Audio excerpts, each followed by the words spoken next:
In 1876, there was a big fight over Colorado coming into the Union. There was a lot of turmoil, a lot of political harangue about that, and Grant considered it one point in this running for a third term. Had he done so, he probably would have won, but was talked out of doing so. I think wise advice.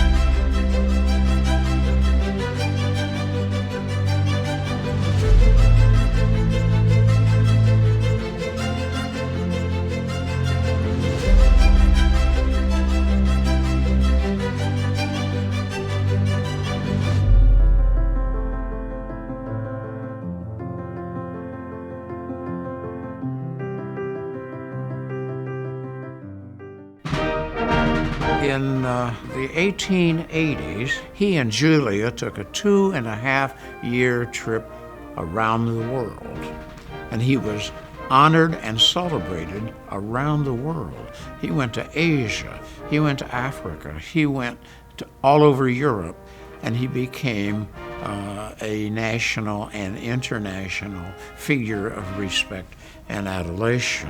He was given a lot of money, given a house with full furniture in Washington, D.C. Everybody just absolutely respected Grant to the highest level. I don't think he was an alcoholic, but he was certainly a nicotine addict. After the Battle of Donelson, he was such a hero. He had talked to a reporter from the New York Times.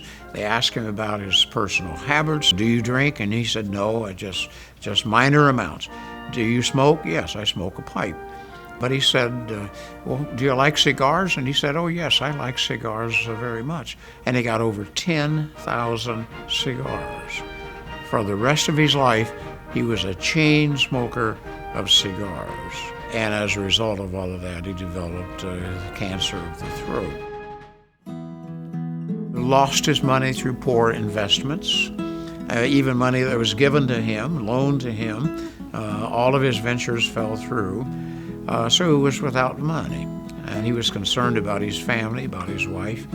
And Mark Twain visited with him, and as a result, Mark Twain said, well, General Grant, why don't you write your memoirs? And Grant said, I don't think anyone would be interested in that. Twain talked him into it, said, I will help you get them published.